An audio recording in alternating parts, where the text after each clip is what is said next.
Welcome, guys. Welcome to the Liquidity Lounge, the podcast where we dive deep into the world of blockchain and explore its revolutionary potential to transform our world. It's me, Polly, your host for today. And many see blockchain as a disruptive force, a game changer poised to reshape industries and redefine the very fabric of our digital world. But beyond the buzzwords and hype, what truly lies at the heart of this technology? What is its ultimate purpose? Is it merely a tool for financial transactions, or does it hold the key to a more equitable, transparent, and empowered society? So, yeah, and to these questions, I'm not gonna answer alone. This week, we have the privilege of welcoming a true pioneer in the space, Sasha Ivanov, the visionary behind Waves Protocol and the driving force behind Units Network. So, welcome. How are you doing? I wanna know a lot of today. Hi, Polly. Thank you for having me. Hi, guys. It's a pleasure to be here. Let's talk Uh, blockchain, decentralization, all the questions you want to ask me. I'll be happy to reply. I want to know right now, how is your mood? Are you ready for today's episode on all your percentages of energy? Uh, Absolutely. Let's get it on. Awesome. Then we will Yeah. delve into the successes of some Waves protocol and the challenges overcome. Of course, into your role in shaping your vision for Units Network. We'll hear about the specific problems of Units Network is designed to solve and how it stands apart from other blockchain projects. So yeah, you described a lot in previous participations of uh, everywhere. So actually, I just wanna know some true details today, and we also gonna tackle the very interesting question: what is the end game of the blockchain? But I wanna start for our listeners. Um, like Sasha, you've been a pioneer in the blockchain space since the early days. I want to know, and I want that our listeners can also understand what initially drew you to this technology and what were your aspirations for Waves protocol, first of all. Yeah, very good question, actually, because I wrote a post today, like 10 years in blockchain, because I started doing blockchain around 10 years ago, and a lot of time has passed. A lot of things have happened, So today I feel it would be like appropriate maybe to take a look at all those years and understand where we're going. So where we have been going, where we are going now, and where we'll be going. So take a look at my Twitter. Actually, this is very how to say, very honest You have post, I very would say. engaged audience. Yeah, I can yeah, see it. yeah, And yeah. I also commented your tweet today. Very proud of you. Thank you, Polly. So basically, what attracted me, I had I saw a lot of potential, not in terms of like how to say making profits, So I had seen a lot of potential in terms of like changing the world works. Because why blockchain is important, blockchain is important because this is the first technology which is based on a different footing than all previous technologies. Because until blockchain, all technologies were like centralized, and this is the first example of a new technology which is like decentralized. It doesn't have one center of control. I know it's something very different from what we have been building like as like humanity for many thousand years. So there is a lot of potential, and it's just starting. And Bitcoin probably is just the first application of this approach. And what can happen next? I think DAOs can become more important. They can change the way society operates, and the impact of blockchain will go beyond pure finance. It will be like more multifaceted. It will actually embrace different sectors, and I hope, for some kind of like breakthroughs in the near future, in DAOs, in some kind of combination of AI and blockchain. So it's just starting. So that's why I started blockchain, because I saw a lot of potential, not in like just purely making money. It's also important probably, but I saw a lot of potential in basically changing the world works, the change in changing the way the world works. That's why I came to blockchain, and I've been in the space for about 10 years. A lot of things happened, good things, bad things, but I never look back, because I think this is like the most interesting technology at the moment. Yeah, and it was very interesting 10 years ago, and it remains to be very interesting now, and it will be this way for many years to come. Maybe AI will become also very important, but we will see some combinations of AI and blockchain. So it's just starting, and I'm very excited for the future. Well, if you just getting started, I do not know on what kind of stage I am, because when you say that you are like 10 years in blockchain already, I joined only 4 years ago, and 10 years ago I was 11 years old. So I couldn't even imagine that there is some kind of Web3 new ecosystem, decentralized. And I can understand that you, as a pioneer, you were very inspired by the decentralization, and that it is really can be transformative for the all financial ecosystem that we will build and we are building right now.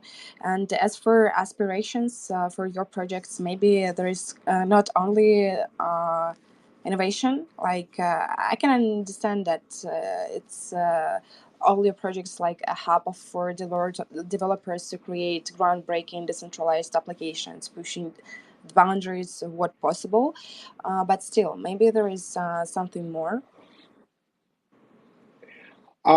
Something more to what?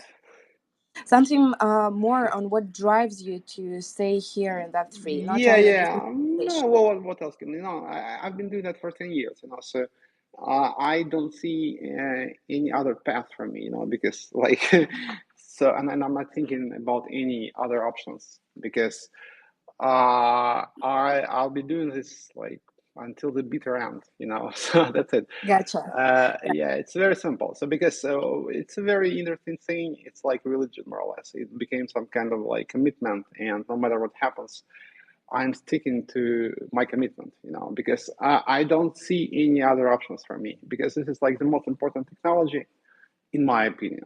I may be wrong, but this is what I'm trying to Not sure if you're to wrong. evangelize somehow. It's because I can see a lot of potential. I'm trying to to explain it to people that, guys, you can do so many different things, not only like meme coin trading.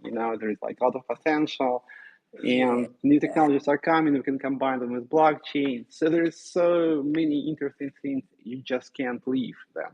So, and yeah, well, why actually? So it's very interesting, and I think there's a lot of hope for the world in blockchain technology, because we have so many problems now.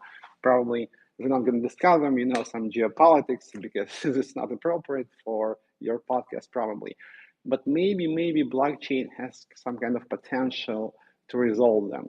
So if we try to build very big DAOs built on like blockchain technology, which will have like millions of people in them from different countries, that can become some kind of alternative to current like uh, world system consisting of different countries. So, and these DAOs can compete with countries, and they can basically tie the world together. It can be some kind of glue that will create some alternative, some kind of like new world order, but in a good sense of the word. So because sometimes people associate this with some bad things, but DAOs can make a difference, and decentralization can make a difference.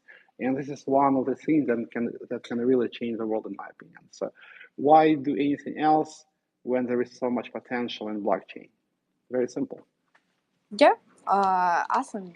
And of course, as for your goals, I can understand that it's all about developing something innovative, improving education, educating community first of all.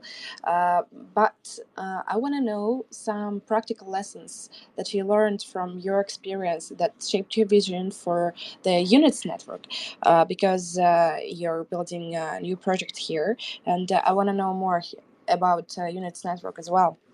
Yeah, thank you. Good question, because we are not stopping, and it's not that we like, you know, created something and that's it. No, we are trying to move forward, and we are trying to create new technology. And I think there is some kind of like end game now for blockchain technology, not in terms of like utility, but in terms of like tech itself, because that cycle of development, which started with Bitcoin, like how many, 12 years ago, probably is like drawing to its end, you know. So, and there's going to be next cycle, but we don't know when it starts. But in this cycle, I can see a lot of potential in creating ecosystems which consist of like basis layer, like layer one, or maybe even layer zero. I will discuss it later, maybe. And blockchains connected to it. Because why it works actually? Because you delegate consensus to that like basis layer, and you do all smart contracts, all business logic on those like specific chains. And that's how you can scale the transactions, because all decentralized applications, all transactions that you need to handle, they won't fit into this basis layer.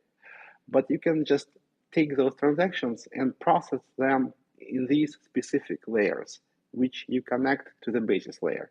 And basis layer just handles consensus. I think this is the direction where blockchain technology is going now. It will be finalized maybe in 5 years. And this is what other ecosystems are doing, including Ethereum. Basically, I think Vitalik has more or less the same vision.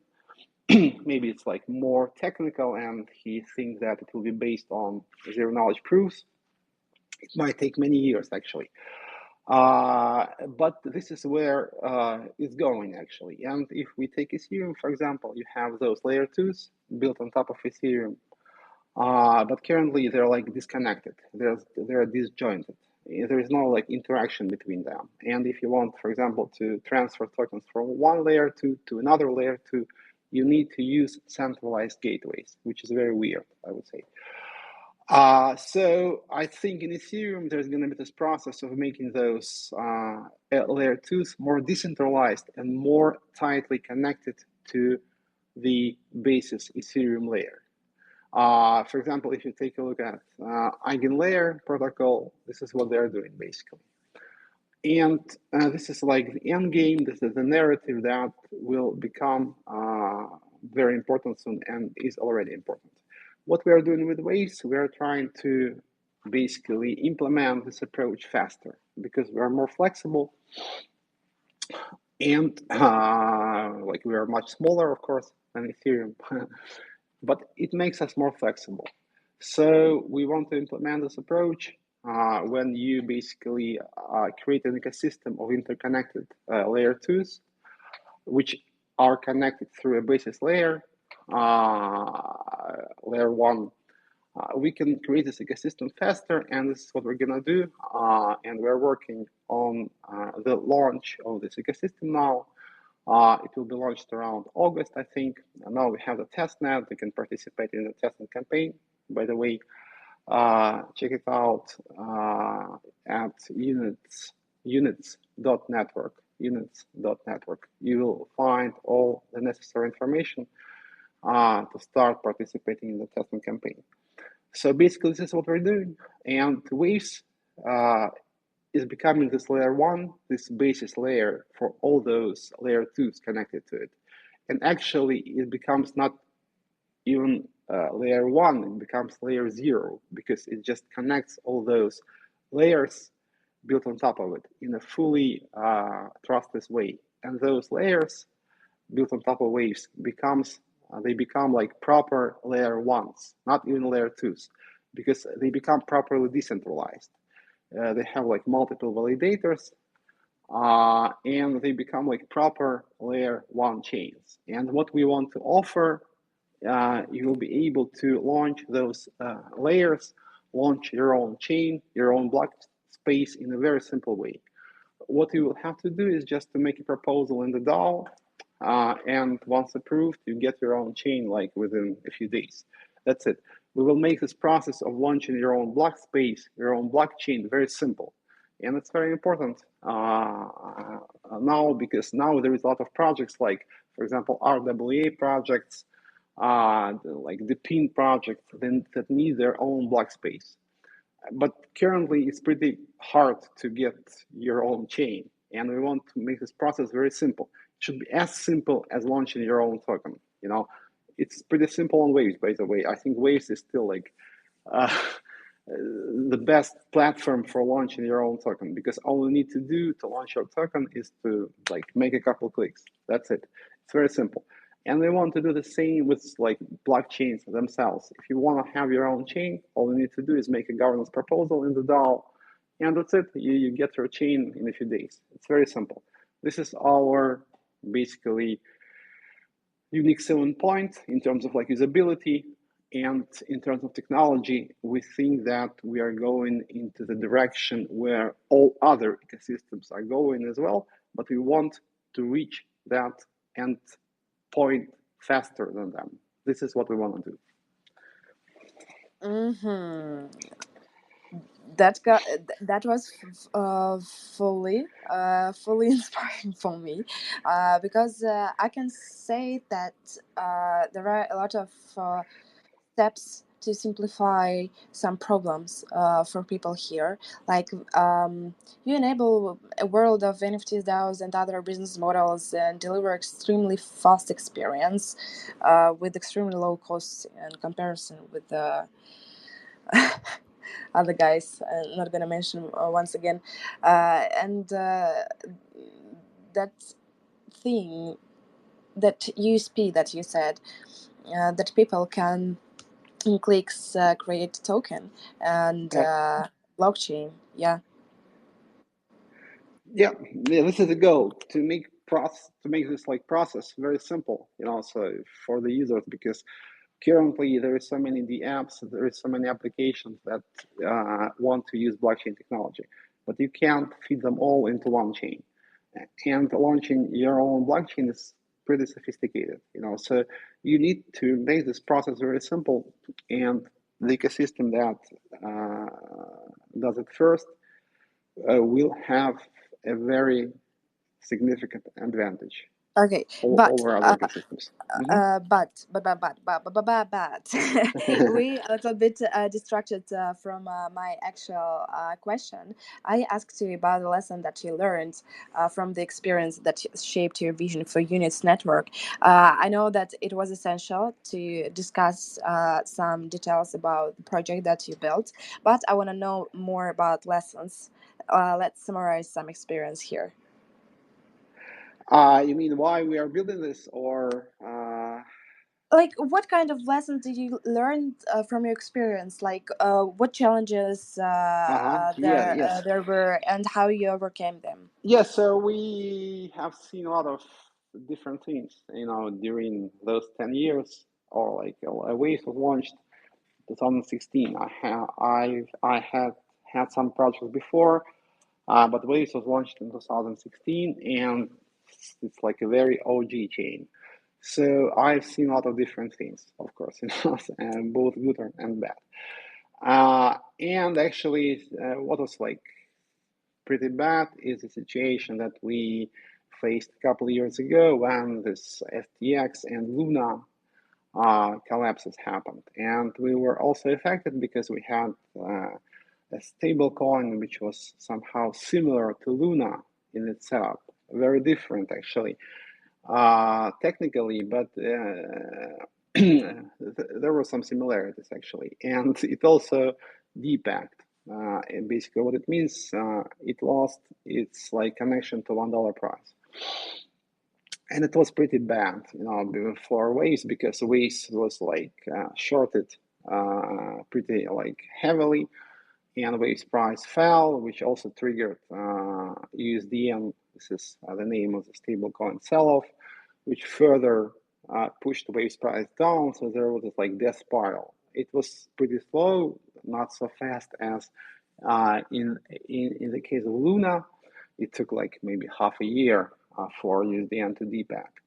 But it did happen actually, and a lot of protocols on Waves basically got stuck, and because a lot of protocols were collateralized with USDN, and it lost its value. So we have this major issue with like funds, user funds stuck in those protocols, which was pretty bad. And we're like, we have been struggling with the situation for more than a year now. And what we do now is to try to launch new products, which will make sense in their own right. But on the other hand, they need to basically create new value, and this new value will be transferred to those protocols that basically got stuck, and people will be basically compensated, and the end goal is for people not to lose any funds. So this is what we're doing. So and I think it's quite important to understand for the community that whatever we do has basically two purposes. The first purpose is to create something valuable, and the second one is to basically have those problems resolved. But you need to understand that in order to resolve them, we need to create new things, and this is what we're doing. So it's like for me it was like a very big like learning experience, because I understood that you need to create setups and systems that are robust, and they can withstand any market condition. So you don't have to rely on your previous experience. You have to foresee the future. So you have to create architectures that just can't be broken. And for me, it was like a huge learning experience. And basically, this is what I'm gonna do now. And so whatever, what doesn't kill us makes us stronger.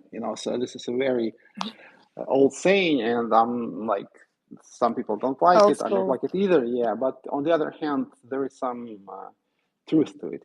So you learn from your mistakes, learn from different things. If those things are negative, if they try to basically push you down, destroy you, but you're still alive, you learn something from them. So you become stronger, more resilient, and in the future, you will hold your ground basically. And this is what Waves has been doing for many years, because we have seen many different things.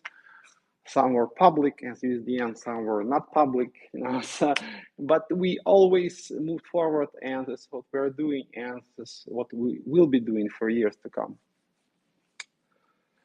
Awesome. So, what not kill us, make us stronger. It's kind of the circle to the philosophy. Yeah, old school. This is Yeah, nice. Waves is also Uh, old school, and this is very old school saying as well, like from Nietzsche, my right? So grandma, this is my like grandma always yeah. said that to me when I was crying, returning from school. So yeah, I know how it feels. Maybe that's why I still host my Liquidity Lounge here. But it's And listeners, kind of kind of maybe a bit too steep to say to like a girl who came back from school what happened at school. Some a lot. I was very okay, emotional kid. I was very emotional. I will not ask you.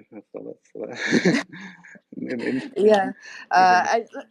I was very emotional but optimistic still, and Yeah. I am right now. Try to be with the whole this mess around the world, but still. I want to talk more about the blockchain here and how we Yeah. can revolutionize this beyond the finance. I totally understand your feelings from the experience that you gained on building Waves protocol. Of course, I do not have the same one, but well, it's impressive. And I want to know more, in what kind of industries do you believe that blockchain can revolutionize beyond the finance? Like maybe you Mhm. can give specific examples of how Units network can be applied in these sectors, because I Yeah. understand right now that you do RWAs as well.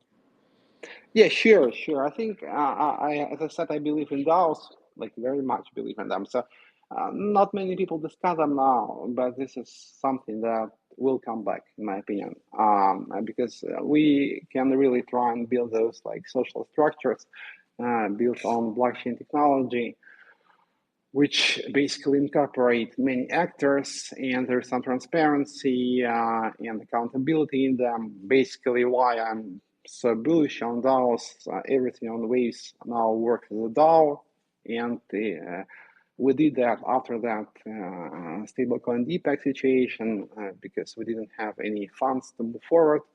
And basically, creating this DAO saved the ecosystems. We were able to move forward due to this like DAO setup.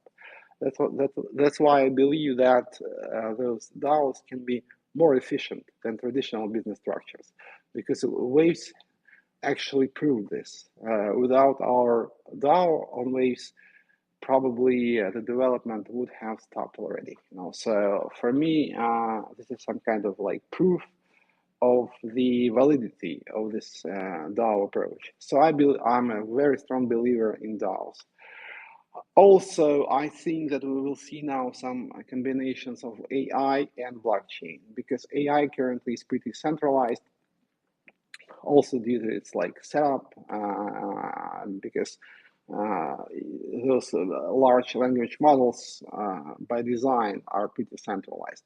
But now I think we will see the next stage of AI development, general AI. So it's not going to be like large language models. It's like general AI, which will probably be more decentralized. And it's very important to make it decentralized, because currently you can see some uh, huge AI companies such as OpenAI and all those companies as Google have their own AI projects, and they will just compete with each other. They're very centralized, and also there is some kind of like government-backed projects in China, in Russia, and eventually, what we will have, if everything goes the way it like is going now, we will have those like AIs competing against each other and basically fighting each other. So you will have some like Chinese AI, Russian AI, American AI, and they will basically fighting each other. So, and this is very wrong. And I think it's not too late to try and create some kind of more decentralized approach to AI. So where you have some kind of a network, which is in a way similar to blockchain, where you can basically train those networks, neural networks, and in this case, you don't have one control center, so it can be like censored, as all those LLMs are currently, because you have to like censor them because otherwise they're not so like maybe profitable, and you will have a lot of questions from regulators. But you need to create some alternative to the current centralized AI setup, and I can see some projects in this sector starting to launch now, and I think it's just starting. So AI plus blockchain combination, in my opinion, is very promising. Also, where we will see a lot of blockchain is obviously finance, and it's sort of inevitable, So, in my opinion, we will see some kind of convergence of like traditional finance with blockchain, and everything is going to be on blockchain. So probably everyone heard about BlackRock fund launching this blockchain project with tokenized assets, and I think this is just the beginning. Because why it will be happening? Because people want to trade stocks also on Sundays, so on weekends, because you want to buy Tesla stock on Saturday or on Sunday as well, or anytime like at night, for example, like so. And now you can do that, and it's very strange. And people who trade crypto, probably young people, are like curious, why can't I buy Tesla stock on Sunday? So moving all those assets to blockchain is very natural.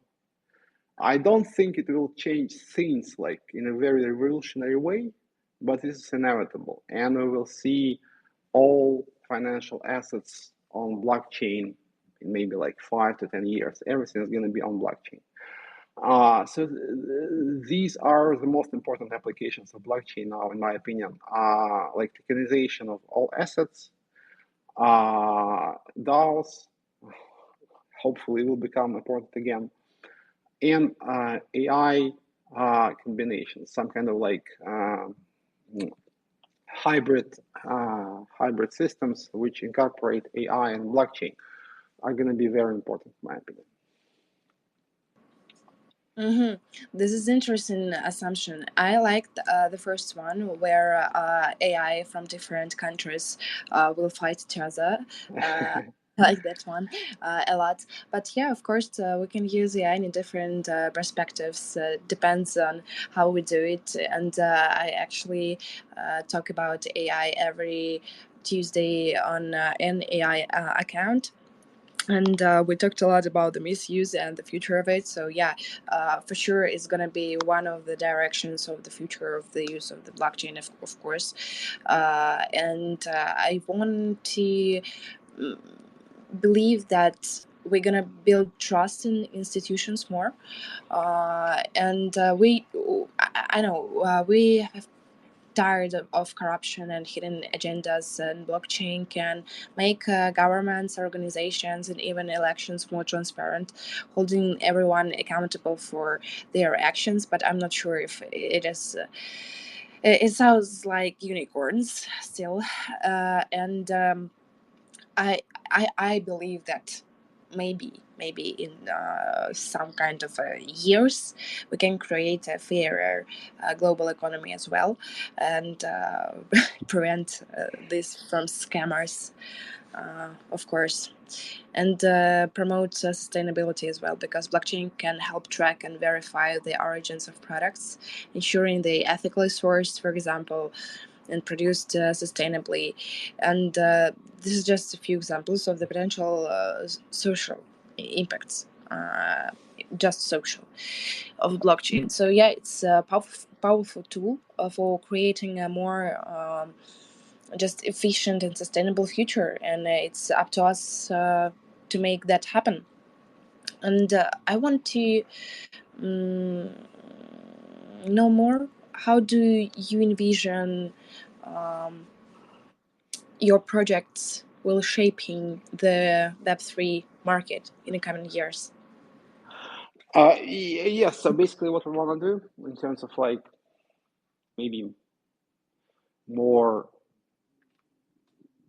business-like approach. Yeah, so if we just talk business, so we need to, as I said, we need to enable a very simple process of launching your own block space. It's very important, I think, because I don't see any other major narrative for scalability other than layer 2, layer 1 approach. Maybe something like Solana can be valid as well, but it's less decentralized in my opinion. And actually, Solana-like systems will also be moving forward, but they will always be less decentralized, actually. We need just to take it to its like logical conclusion, that layer two narrative, and this is going to be some kind of end game, as I said, and everybody's will be using it maybe for a couple of decades until we have come up with something new. I mean, like not waves, but crypto people in general. So in terms of business, we need to make it happen fast, and we need to like explain to different businesses that there is some value in moving their applications to blockchain, and basically give them tools to make it in a very simple to make those chains, and to do it in a very simple way. So, and if we discuss units, what we want to do with units, so we want to have different chains launching immediately after we have launched the first one. Is going to be called Union Zero, and it's launching in August. We want to have new chains, because it's not one chain that we are launching. We are launching a whole ecosystem of different chains, and it's agnostic. It's not focused on one sector. So we're launching like the first chain, Union Zero, and we hope that there's going to be like AI chains, RWA chains, the PIN chains, DeFi chains, and whatnot, immediately. So we, in terms of like go-to-market strategy, I think it's very good, because we will have different narratives. We will be able to tap into different narratives, which will help with marketing. So yes, we need to onboard more businesses. We need to onboard more Web2 users. And this is the name of the game now, onboarding new users. And if you follow what is happening in Telegram, this is what is happening actually. They're onboarding millions of Web2 people now. I think this is like the biggest onboarding in crypto I have ever seen. And it might be kind of like focused on just trading, but in any case, they bring a lot of people to crypto now. And this is what we should be doing. We have to come up with ways to onboard more Web2 people, Web2 businesses onto blockchain. And this is what we're going to do. Awesome. I believe in you. I have in 100%. You will make it what you dream about, and yeah, you know, as for shaping the Web3 world, I hope that we all can focus about this big onboarding of Web2 users as well, because it's gonna be hard in the future, even harder, because technology evolves rapidly. And thank you, Pasha Durov, for Yeah, the biggest onboarding in this whole Web3 industry. And yeah, still, it's going to be mainstream adoption a little bit. Blockchain is going to become more than just a buzzword. We will start seeing it integrated into everyday life, from banking and healthcare to supply chains and voting systems. Of course, I think that interoperability is a key. Different blockchain will learn to talk to each other, creating a seamless network where information and value can flow freely, breaking down silos and unlocking new possibilities. So yeah, and of course, we shouldn't forget about ethical considerations, because as blockchain growth, we will need to address ethical considerations, ensuring it's used responsibly and doesn't create new forms of inequality or harm. Please, enough already in this world. So yeah, overall, the future of blockchain looks bright. It has the potential to revolutionize how we live, work, and interact with each other. It's a powerful force for positive change, and I'm excited to see how it shapes the world in the years to come. And I want to ask actually the last question here about the end game. Our topic here is the end game, but we've never revealed our opinions on that. In your opinion, Sasha, what is the end game of the blockchain? What is the ultimate potential of this technology to change the world all in all? Maybe some final thoughts on that. Yeah, it's a very good question, and I think I answered it somewhat during this podcast, during this space. I think the promise of blockchain is to change the fabric of society itself, the way we operate. To put our interaction on a technological footing, basically replacing social consensus with technical consensus, or at least enhancing it. So there is some protocol, uh, blockchain based, and you just can't somehow circumvent it. You have to deal with it. So it's not that there is some kind of governance, authority, enforcement which makes you stick to the rules. You just have to stick to the rules because there is this protocol. It's like physics. It's like a law of nature. But this is the promise of technology. When there is some way to interact in society based on technological protocol. Basically, this is what blockchain is about, in my opinion, and it can really change things. So, in terms of like actual things that will be happening, as I said, I think DAOs, those structures consisting of thousands, maybe consisting of millions of actors from different parts of the world, interacting together, building something together, and basically creating some kind of alternative to the existing world order. This is what's going to be happening, hopefully, and this is what can be happening, and I really believe in that, in emergence of those very big DAOs, which basically connect humanity based on common interest. So it's not based on like your physical proximity, as, for example, all the current states, but it's based on something else. You have some kind of common goal. You want to build something, and people from like different countries from all the world get together. They launch a DAO and they build what they need to build. And this is very important. So I believe in that. And also, as I said, AI plus blockchain combination can really change the world if we have a properly decentralized AI. Uh, this can basically shape humanity in a totally different way. It can be dangerous as well. So everybody probably watched Terminator.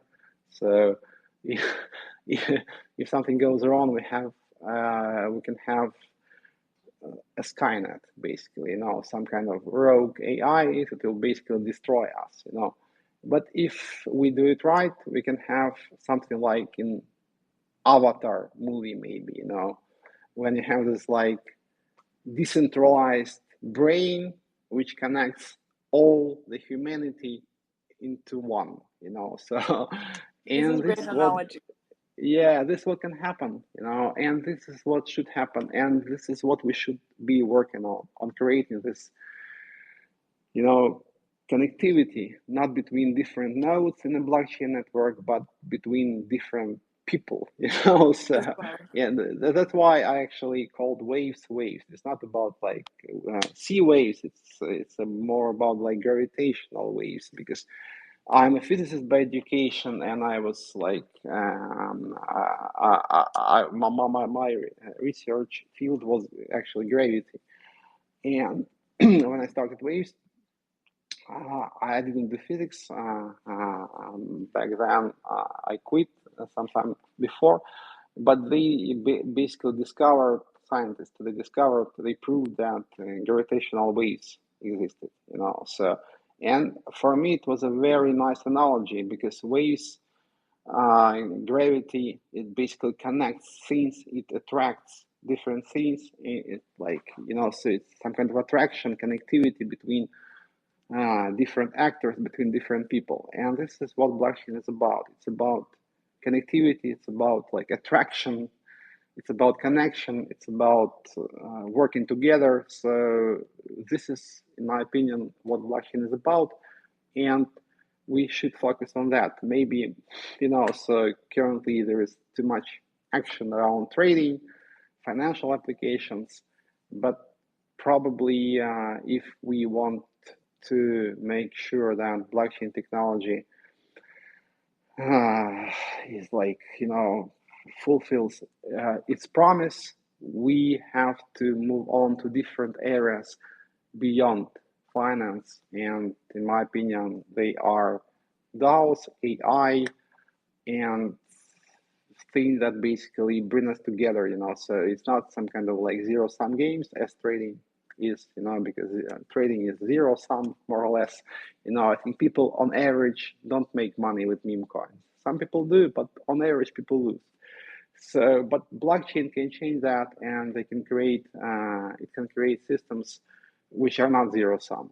Where each participant actually benefits, and the community benefits as a whole, and each participant benefits as well. So this is what blockchain should do, and this is what I hope to be working on for decades to come. Awesome. I like your thoughts and your goals here for the uh, early years to come.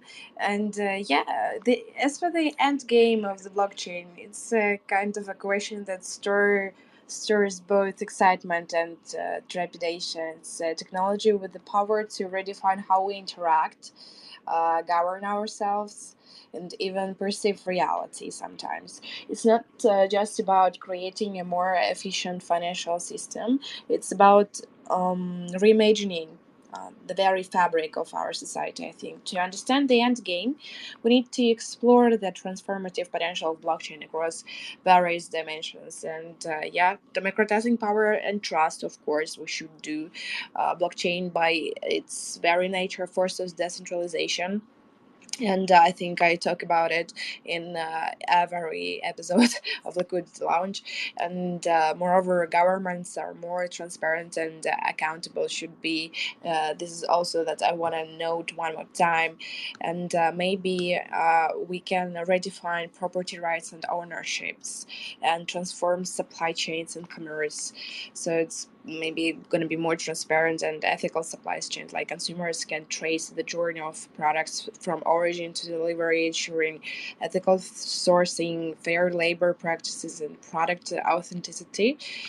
So yeah, it can solve a lot of complexities in our world, and give us a lot of value and help us a lot. So while these potential applications are existing and exciting, the true end game of the blockchain is ultimately about creating a better world. It's about using technology to empower individuals, dismantle barriers to opportunity, and build a more just and equitable society. So it's a vision that requires ongoing innovation, careful consideration of ethical implications as well, collective commitment to using this powerful technology for good. And the end game is not about technological supremacy, but about human flourishing, and the potential for blockchain to help us achieve that is both inspiring and deeply promising. So yeah, and actually, I think it's time to slowly wrap up our today's episode. And Sasha, maybe you have some final words or advices for our listeners. Sure, guys. Thank you for being with us. It's a very good space and good questions. I enjoyed it a lot. I hope you did as well. So, what I want to basically ask you, take a look at units. I think this is going to be a very interesting ecosystem which is built on top of what we have built before. It's not that we are like launching something totally new. No, we are building on top of what we have. But it will incorporate EVM, for example. Waves didn't have EVM, was a non-EVM chain. Now we have EVM. It will have different chains. It's actually very interesting governance model. If you have Unit Zero token, you will be able to decide what other chains should be launched in units, so and you will be able to profit from launching those chains because part of like token supply of those chains will go to the DAO participants. So it's very interesting, and we want to create some kind of like chain of incentives mechanism that will allow the ecosystem to move forward like perpetually, without any kind of centralized entity. So there has to be some kind of mechanism which makes sure that the ecosystem moves forward. This is what like blockchain is about: creating some protocols that work without our intervention, and this is what we want to do. Take a look at units. Basically, it somehow combines different ideas: decentralization, layer two narrative, taken to its limit, in my opinion. So it's very interesting. Also, risk-taking, many different narratives. And in my opinion, actually, this is something that can change crypto. So take a look at it. Just I'm not trying to to promote it heavily because this is not my thing.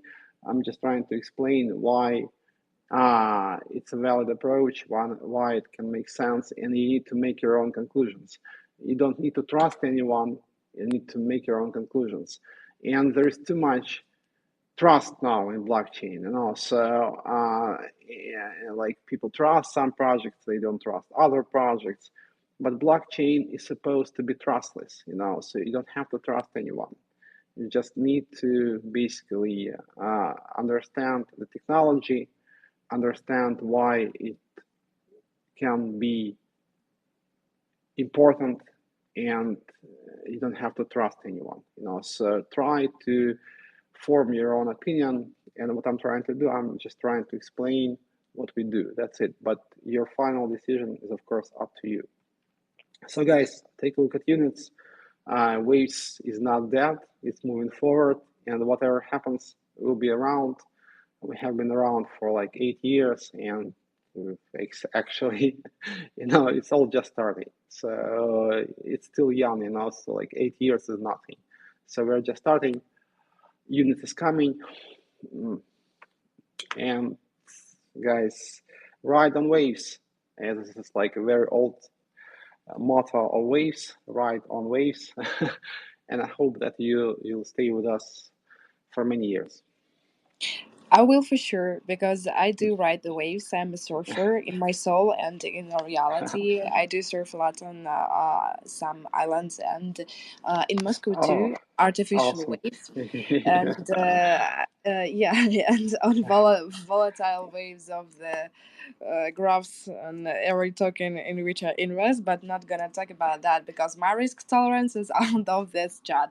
And yeah, guys, listeners, take a look at the Unis network because they have very interesting narratives like RW stablecoin chain, agnostic bridges, and native free staking. So it's a bright ecosystem. And if you'll have any questions, please shield them under this space, and we will choose some questions and answer. Don't hesitate to ask us anything and reach out to us. And moreover, please drop a follow to beautiful speaker and to your host here on the panel today. And I hope that we can host a lot more spaces with Sasha and your beautiful friends as well, because I have to know more a lot from the bright minds who in this game for more than 10 years.